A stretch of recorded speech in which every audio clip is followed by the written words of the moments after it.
하나님의 말씀입니다.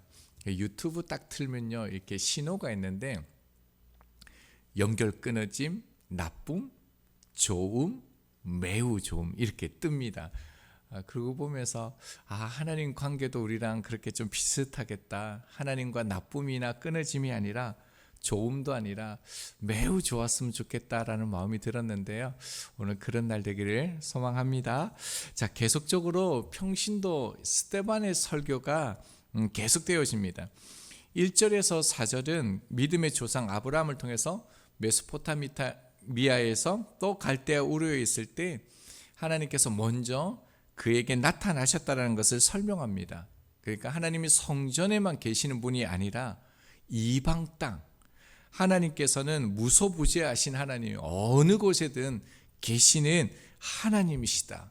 성전에 갇혀 있는 분이 아니시다. 모든 곳에 함께 하시는 임마누엘의 하나님이시다라는 것을 설교했습니다. 자, 그러면서 계속적으로 하나님에 대해서 스데반이 설교하는데요. 5절 말씀을 봅니다. 그러나로 시작하는데요. 3절의 아브라함은 어떻습니까? 내가 내게 지시할 땅으로 가라라고 했죠. 아브라함은 말씀에 순종합니다. 근데 중요한 게 무엇입니까? 계속 말씀을 보면요. 여기서 발붙일 만한 땅도 유업으로 주지 아니하시고 다만 이 땅을 아직 자식도 없는 그와 그의 후손에게 소유로 주신다고 약속하셨으며, 자, 하나님께서 그 땅을 자손들을 주시기로 약속해서 아브라함이 떠났다라는 거예요. 근데 지금은 어떻습니까? 그러나 상황은 여전히 똑같다라는 거예요. 아브라함이 75세였는데 자녀가 없습니다. 자신에게 주어진 것은요, 발붙일 만큼의 땅도 아무것도 없었다라는 거예요. 여전히 나그네였습니다. 장막을 치고 옮겨 다니는 방랑자의 삶이었다라는 것을 고백합니다. 자, 이런 삶을 살아가는데도 하나님께서 다시 아브라함에게 말씀하셨다라는 거예요. 자, 6절 말씀입니다.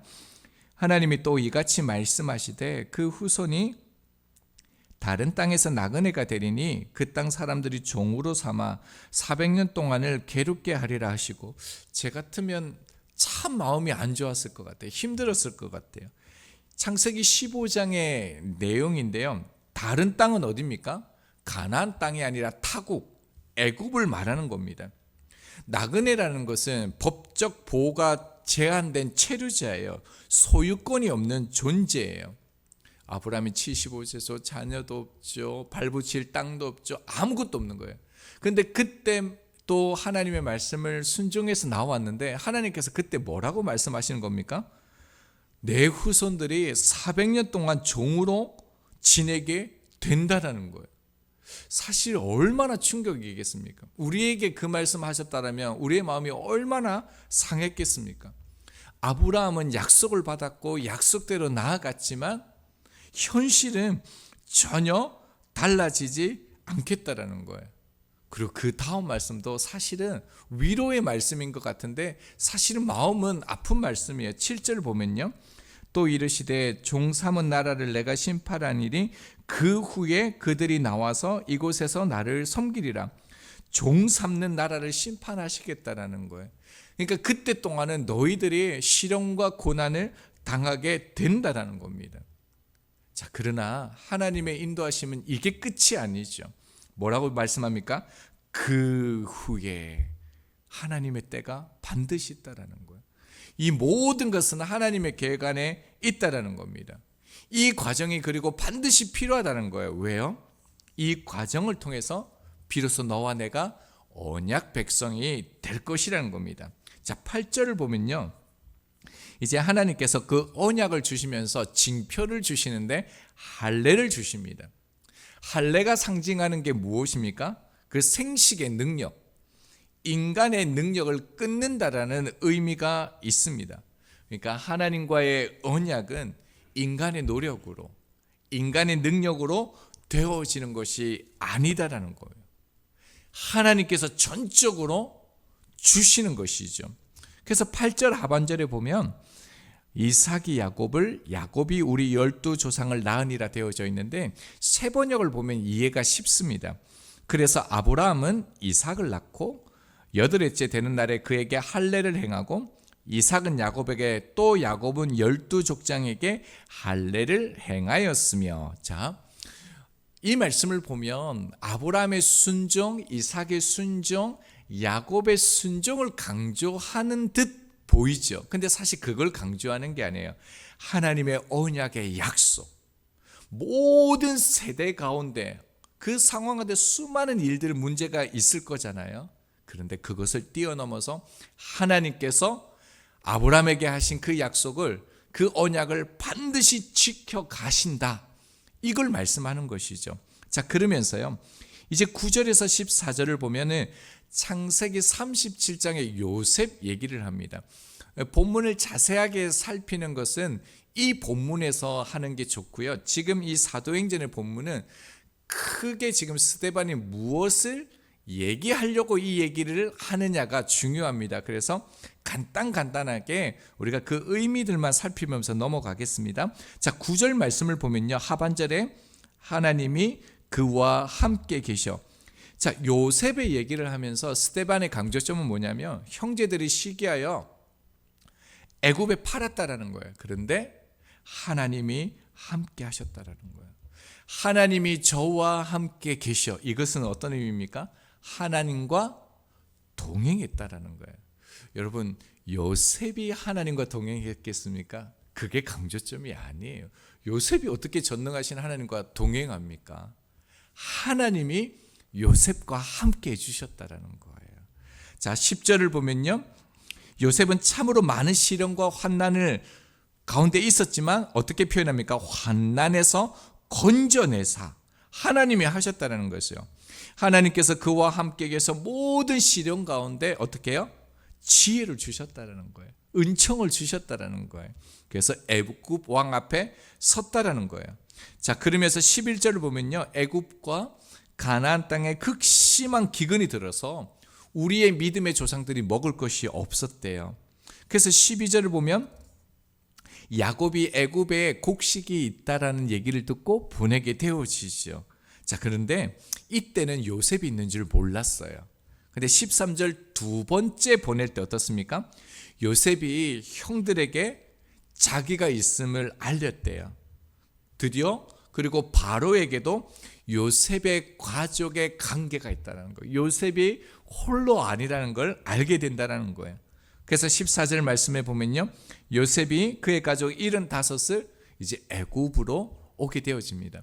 여러분, 우리는 지금 이런 모든 상황을 다 알고 있잖아요. 75명이 와가지고 나중에 수백만이 되어지는 그 하나님의 계획 속에 지금 이루어지고 있는 걸 우리는 보죠. 그러나 이들은 지금 못 보는 거예요. 그러면서요, 15절과 16절은 어떤 내용이냐면, 15절은 야곱과 조상들이 어떻게 해요? 거기서 죽었다라는 거예요. 그들은 하나님의 약속을 받았지만 그 언약의 성취를 보지 못했다라는 거죠. 그러나 이게 끝이 아니라는 거예요. 자, 16절을 보면요, 세겜으로 옮겨져 아브라함이 세겜 하몰의 자손에게 은으로 값주고 산 무덤에 장사되었다라고 얘기하죠. 자, 세겜 땅은 의미가 있습니다. 아브라함이 그 약속의 말씀을 따라가면서 가장 최초로 제단을 쌓은 곳이 이 세겜 땅입니다. 창세기 12장 7절입니다. 여호와께서 아브라함에게 나타나 이르시되 내가 이 땅을 내 자손에게 주리라 하신지라. 자기에게 나타내신 여호와께 그가 그곳에서 제단을 쌓고. 자, 아브라함이 이 세겜 땅에서 장사 지냈다는 것은 어떤 의미가 되어집니까? 약속의 땅, 하나님의 말씀이 이루어졌다라는 것이죠. 지금 이 내용이 스데반이 지금 그 유대인들, 자유민들을 향하여 설교하는 내용입니다. 여러분, 처음에는 하나님이 어느 곳에나 계시는 하나님이다라고 설교했죠. 그러면 오늘 본문을 통해서 지금 스데반이 목숨을 걸고 지금 얘기하는 게 무엇입니까? 유대인들은 자신들이 선택받은 민족이라는 정체성을 가지고 있습니다. 그리고 그 표지가 뭡니까? 할례인 거죠. 할례를 받았다는 것은 율법 안에 있고, 그래서 우리만이 구원받은 백성이고 우리가 의롭다라는 거예요. 그래서 하나님이 우리와 함께 계신다, 이렇게 지금 주장을 하는 거죠. 근데 스데반은 그게 아니다라는 거예요. 어떻게 설명했습니까? 아브라함이 할례 받기 전에 하나님께서 부르셨다라는 거예요. 의롭다 하심을 주셨다라는 거예요. 여러분, 할례를 통해서 믿음의 조상들이 의로워진 것이 아니라는 거죠. 믿음의 조상인 아브라함은 어떻습니까? 우상을 팔던 가문이었습니다. 75세까지 그는 자손이 없었어요. 자손이 없었다는 건 그 당시에요, 미래가 없는 사람입니다. 그래서 아브라함이 간절히 하나님을 찾았습니까? 전혀요. 하나님께서 먼저 나타나셨습니다. 아브라함이 준비되어졌기 때문에 약속이 주어진 게 아니라는 겁니다. 하나님이 먼저 찾아와서 말씀하셨다. 이게 성경이에요. 아브라함이 대단한 믿음을 가지고 있고 아브라함이 위대한 일을 해냈다. 성경의 강조점은 그게 아니에요. 아브라함이 한 일은 그 하나님이 찾아오셨을 때 말씀을 믿고 순종한 것뿐이죠. 자, 야곱은 어떻습니까? 야곱은 자신의 이익을 위해서 아버지를 속였던 사람이에요. 죽어가는 아버지에게 거짓말했죠. 형을 속였죠. 삼촌을 속였습니다. 그런데 야곱이 죽음의 위기 가운데 있을 때 하나님을 만나게 됩니다. 야곱이 하나님을 찾았습니까? 간절히 기도했습니까? 도움을 구했습니까? 전혀요. 아무도 없는 홀로 된 그 두려움의 그 인생 가운데 있었을 때 하나님이 먼저 찾아와 주셨죠. 그래서 야곱이 하나님과 씨름하잖아요. 야곱이 이기죠. 근데 말도 안 되죠. 야곱이 이긴 게 아니라 하나님이 져 주신 것이죠. 야곱이 한 일은 무엇입니까? 하나님과 씨름한 거. 하나님의 약속의 말씀을 붙든 겁니다. 그렇다면 또 믿음의 조상 오늘 소개했던 요셉은 어떻습니까? 요셉이 특별했습니까? 뭔가 더 다른 뭔가가 있었기 때문에, 형들보다 그 가족들보다 뭔가가 있었기 때문에 택함을 받은 것입니까? 전혀요. 위로 10명의 형이 있었고요. 하나님은 얼마든지 다른 일을 사용할 수 있었습니다. 그러나 하나님이 요셉을 택하신 것이죠. 그가 꿈을 꾸었기 때문에 미움을 받고 애굽에 팔려가고 노예가 되고 감옥에 갇히는 과정, 이 모든 것은 우연이 아니죠. 결국 요셉은 그 과정 때문에 총리가 되는 겁니다. 그 과정이 없으면 총리가 되어질 수 없었고요. 여러분, 요셉이 능력이 있었기 때문에, 꿈을 꿨기 때문에, 탁월한 지도력이 있었기 때문에 총리가 됐습니까? 성경은 그걸 말하지 않습니다. 하나님이 하셨다는 겁니다. 말씀을 보면서 참 위로가 되고 도전이 되는 말씀이었습니다. 스데반이 말하고자 하는 핵심도 이것입니다. 아브라함도 야곱도 요셉도 모든 하나님의 사람들의 특징은 하나님께서 부르시고 시작하시고 이끌어 가신다라는 거예요. 그러면서 지금 교회 가운데 성령의 능력으로 나타나는 표적과 기사, 예수 그리스도의 그 사역과 십자가의 죽음과 부활로 세워진 이 교회도 누가 이끌어 간다는 거예요? 하나님이시다. 스데반의 설교는요, 지금 스데반의 설교의 목적은 자기 변론이 아니에요. 이 재판에서 살아남기 위해서 설교하는 게 아닙니다. 하나님이 어떠한 분이신지를 자기 목숨을 걸고 얘기하는 겁니다. 다윗이 골리앗 앞에 나아갈 때 자신의 강함을 증명하려 한 것이 아니죠. 사무엘상 17장 45절입니다. 다윗이 블레셋 사람에게 이르되 너는 칼과 창과 단창으로 내게 나오거니와 나는 만군의 여호와의 이름, 그 이름으로 내게 나아간다라는 거예요. 다윗에게 있어서 지금 이 순간에 가장 중요한 건 무엇입니까? 골리앗이 아니에요. 하나님이 어떠한 분이신지를 나타내고 싶었던 것이죠. 그 하나님의 전능하심, 위대하심, 우리와 함께 하시는 그 하나님을 생명을 내놓는 일이라 할지라도 그 하나님을 말하고 싶었다라는 것입니다.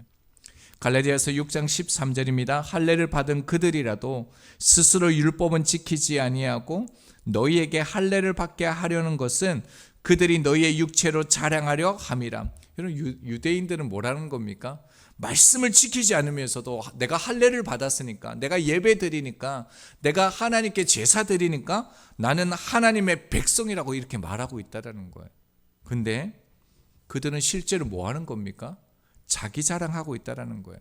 그래서 바울이 한마디 딱 해줍니다. 갈라디아서 6장 14절이요.